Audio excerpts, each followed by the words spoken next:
श्री गणेशाय नमः। श्री जानकी वल्लभो विजयते। गुरुर्ब्रह्मा गुरुर्विष्णु गुरुदेवो महेश्वर।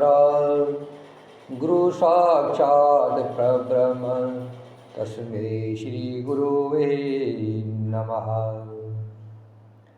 अखण्डमण्डलाकारं व्याप्तं येन चराचरं तत्पदं दर्शितं येन तस्मै श्रीगुरुवे नमः। कर्पूरगौरं करुणावतारं संसारसारं भुजगेनहारं सदा वसन्तं हृदयारविन्दे भवान् भवानी सहितां नमामि। वर्णानार्थसङ्घानां रसानां छन्दसामपि मङ्गलानं च कर्तारो वन्दे वाणी विनायको। भवानी शङ्करो वन्दे शरदा विश्वासरूपिणो। याभ्यां विना न पश्यन्ति सिद्धाः स्वान्तस्तमीश्वरम्। वन्दे बोधमयं नित्यं गुरुं शङ्कररूपिणं। यमाश्रितो हि वक्रोऽसपि चन्द्रः सर्वत्र वन्दते। सीताराम गुणग्राम पुर्याणि विहारिणो वन्दे विशुद्धविज्ञानो कवीश्वर कपीश्वर। उद्भवै स्थितिसंहारकारिणीं कलेशहारिणीं सर्वश्रेष्ठकरीं सीतां नतोऽसह रामवल्लभाम्। यन्मायावशवर्ती विश्वमखिलं ब्रह्मादिदेवासुरा। यत् सत्त्वामृषेव भाति सकलं रज्जो यथा हे भ्रमा। यत् पादप्लमेकमेव हि भवाभो देशेति सावरताम्। वन्देशं तमेश कारणः परं रामाख्यमीशं हरिम्। आपदामपहर्तारं दातारं सर्वसम्पदानं लोकाभिरामं श्रीरामं भूयो भूयो नमाम्यहम्। रामाय रामभद्राय रामचन्द्राय वेदसे रघुनाथाय नाथाय सीताया पतये नमः। नीलाम्बुजश्यामलकोमलाङ्गं सीतासमारोपितवामभागम्। पाणो महासायकचारचापं नमामि रामा रघुवंशनाथन्। पवनतनय संकटहरणं मंगलमूर्तिरूप राम लखन सीता सहित हृदय बसहु सुरभूप।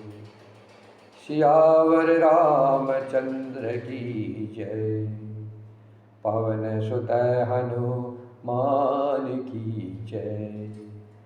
उमापति महादेव की जय। श्री राम जय जय राम। श्री राम जय जय राम। श्री राम जय जय राम। श्री राम जय राम। श्री राम जय जय राम। श्री राम जय राम। श्री राम जय जय राम। श्री राम जय राम जय जय राम, श्री राम जय जय श्री राम। तापस बेश जनक सिय देखी, भयउ प्रेम परितोष विशेषी।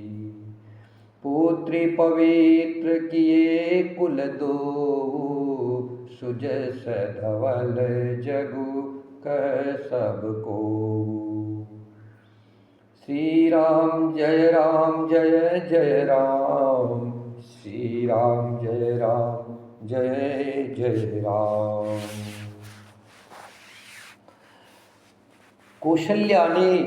कौशल्या जी ने दुख भरे हृदय से कहा, श्री राम लक्ष्मण और सीता वन में जाए, इसका परिणाम तो अच्छा ही होगा, बुरा नहीं। मुझे तो भरत की चिंता है। ईश्वर के अनुग्रह और आपके आशीर्वाद से मेरे चारों पुत्र और चारों बहुएं गंगा जी के जल के समान पवित्र है। हे सखी, मैंने कभी श्री राम की सौगंध नहीं की है, सो आज श्री राम की शपथ करके सत्य भाव से कहती हूँ। भरत के शील गुण, नर्मता, बड़प्पन, भाईपन, भक्ति, भरोसे और अच्छेपन का वर्णन करने में सरस्वती जी की बुद्धि भी हिचकिचाती है। सीप से कहीं समुद्र उलीचे जा सकते हैं। मैं भरत को सदा कुल का दीपक जानती हूँ। महाराज ने भी बार बार मुझे यही कहा था, सोना कसौटी पर कसे जाने पर और रत्न जौहरी के मिलने पर ही पहचाना जाता है। वैसे ही पुरुष की परीक्षा समय पड़ने पर उसके संभाव से ही उसका चरित्र देख करके हो जाती है। किंतु आज मेरा ऐसा कहना भी अनुचित है। शोक और स्नेह में विवेक कम हो जाता है। लोग कहेंगे कि मैं स्नेहवश भरत की बड़ाई कर रही हूँ। कौशल्या जी की गंगा जी के समान पवित्र करने वाली वाणी सुन करके सब रानियां स्नेह के मारे विकल हो उठी। कौशल्या जी ने फिर धीरज धरकर कहा, हे देवी मिथिलेश्वरी, सुनिए। ज्ञान के भंडार श्री जनक जी की प्रिया आपको कौन उपदेश दे सकता है। हे रानी, मौका पा करके आप राजा को अपनी ओर से जहाँ तक हो सके समझा कर कहिएगा कि लक्ष्मण को घर रख लिया जाए और भरत वन को जाए। यदि यह राय राजा के मन में जच जाए तो भली भांति खूब विचार कर ऐसा यत्न करे। मुझे भरत का अत्यधिक सोच है। भरत के मन में गूढ़ प्रेम है। उनके घर रहने में मुझे भलाई नहीं जान पड़ती। यह डर लगता है कि उनके प्राणों को कोई भय न हो जाए। कौशल्या जी का संभाव देख करके और उनकी सरल और उत्तम वाणी को सुनकर सब रानियां करुण रस में निमग्न हो गई। आकाश से पुष्प वर्षा की झड़ी लग गई और धन्य धन्य की ध्वनि होने लगी। सिद्ध योगी मुनि स्नेह से शिथिल हो गए। सारा रनिवास देखकर थकित रह गया। तब सुमित्रा जी ने धीरज धर के कहा कि हे देवी, 2 घड़ी रात बीत गई है। यह सुनकर श्री रामचंद्र जी की माता कौशल्या जी प्रेम पूर्वक उठी और प्रेम सहित सद्भाव से बोली, अब आप शीघ्र डेरे को पधारिए। हमारे तो अब ईश्वर ही गति है, अर्थात मिथिलेश्वरी जनक जी सहायक है। कौशल्या जी के प्रेम को देख करके, उनके विनम्र वचनों को सुन करके जनक जी की प्रिय पत्नी ने उनके पवित्र चरण पकड़ लिए और कहा, हे देवी, आप राजा दशरथ जी की रानी और श्री राम जी की माता है। आपकी ऐसी नम्रता उचित ही है। प्रभु अपने नीच जनों का भी आदर करते हैं। अग्नि धुएं को और पर्वत घास को अपने सिर पर धारण करते हैं। हमारे राजा तो कर्म मन और वाणी से आपके सेवक है और सदा सहायक तो श्री महादेव पार्वती जी है। आपका सहायक होने योग्य जगत में कौन है? दीपक सूर्य की सहायता करने जाकर कहीं शोभा पा सकता है?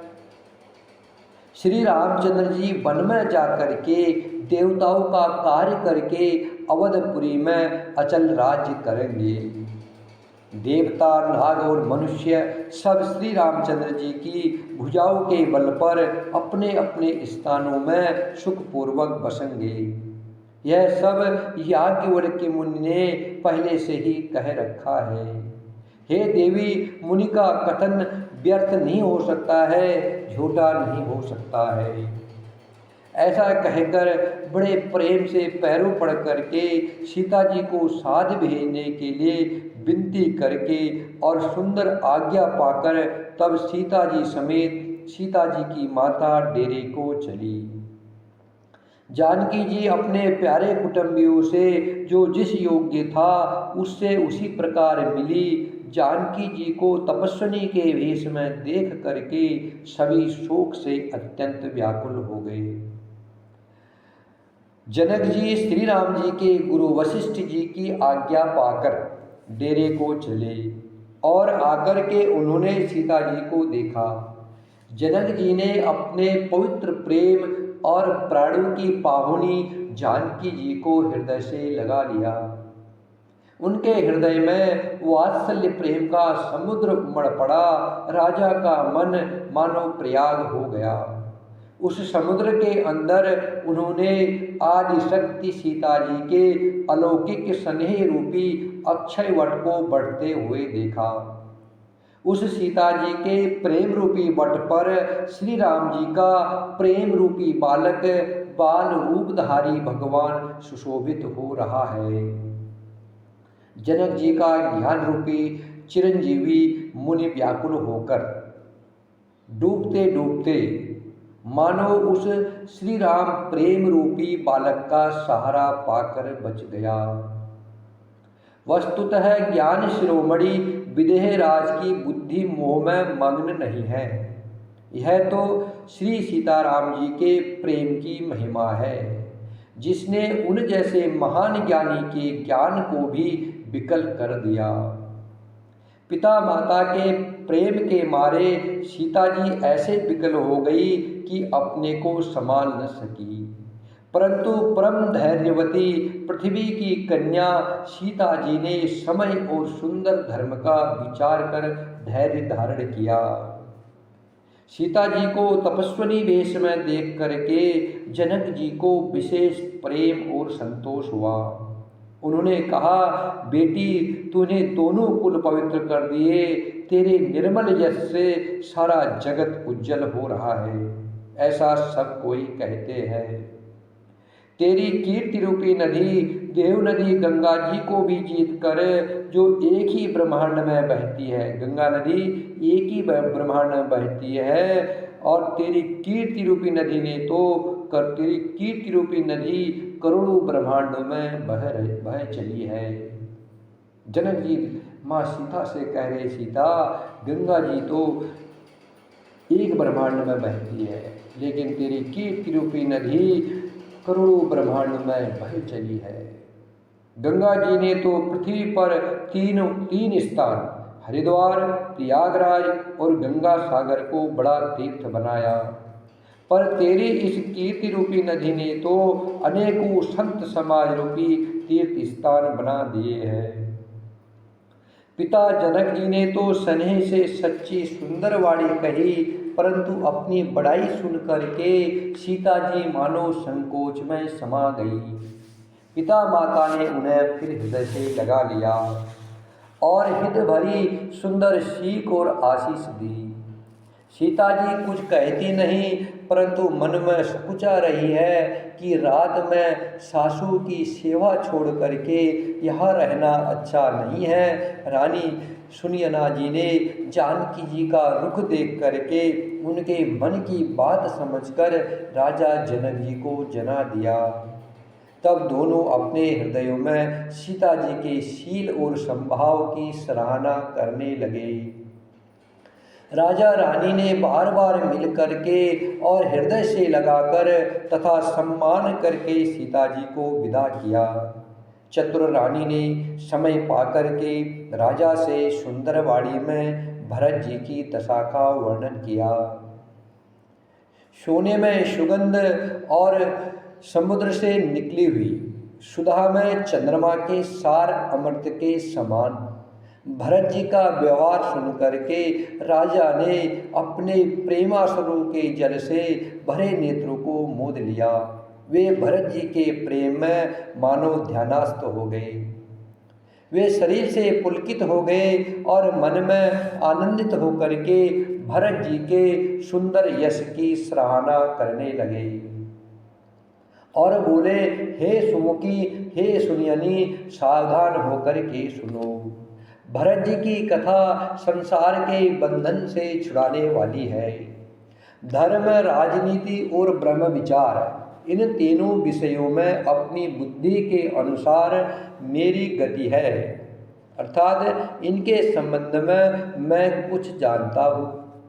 वह धर्म, राजनीति और ब्रह्मज्ञान में प्रवेश रखने वाली मेरी बुद्धि भरत जी की महिमा का वर्णन तो क्या करे, छल करके भी उसकी छाया तक को नहीं छू पाती।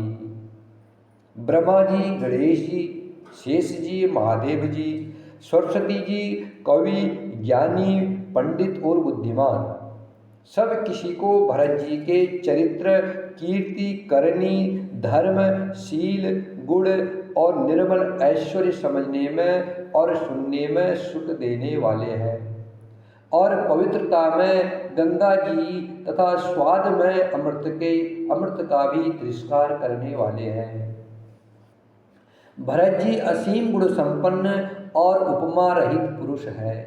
भरत जी के समान बस भरत जी ही है, ऐसा जानो। सुमेर पर्वत को क्या शेर के बराबर कह सकते हैं? इसलिए उन्हें किसी पुरुष के साथ उपमा देने में कवि समाज की बुद्धि भी सकुचा गई। हे श्रेष्ठ वर्ण वाली, भरत जी की महिमा का वर्णन करना सभी के लिए वैसे ही अगम है जैसे जल रहित पृथ्वी पर मछली का चलना। हे रानी, भरत जी की अपरिमित महिमा को एक श्री राम जी ही जानते हैं, किंतु वे भी उसका वर्णन नहीं कर सकते। इस प्रकार प्रेम पूर्वक भरत जी के प्रभाव का वर्णन करके फिर पत्नी के मन की रुचि जान करके राजा ने कहा, लक्ष्मण जी लौट जाए और भरत जी वन को जाए, इसमें सभी का भला है और यही सबके मन में है। परंतु हे देवी, भरत जी और श्री राम जी का प्रेम और एक दूसरे पर विश्वास बुद्धि और विचार की सीमा में नहीं आ सकता। यद्यपि श्री रामचंद्र जी समता की सीमा है, तथापि भरत जी प्रेम और ममता की सीमा है। श्री रामचंद्र जी के प्रति अनन्य प्रेम को छोड़कर भरत जी ने समस्त परमार्थ, स्वार्थ और सुख की ओर स्वप्न में भी मन से भी नहीं ताका है। श्री राम जी के चरणों का प्रेम ही उनका साधन है और वही सिद्धि है। मुझे तो भरत जी का बस यही एकमात्र सिद्धांत जान पड़ता है। राजा ने बिलख करके प्रेम से गदगद होकर कहा, भरत जी भूल कर भी श्री रामचंद्र जी की आज्ञा को मन से भी नहीं टालेंगे, अतः स्नेह के वश होकर के चिंता नहीं करनी चाहिए। श्री राम जय राम जय जय राम, श्री राम जय राम जय जय राम, श्री राम जय राम जय जय राम, श्री राम जय राम जय जय राम, श्री राम जय राम जय जय राम, श्री राम जय राम जय जय राम, श्री राम जय राम जय जय राम, श्री राम जय राम जय जय राम, सियावर रामचंद्र की जय। पवन सुत हनुमान की जय। उमापति महादेव की जय।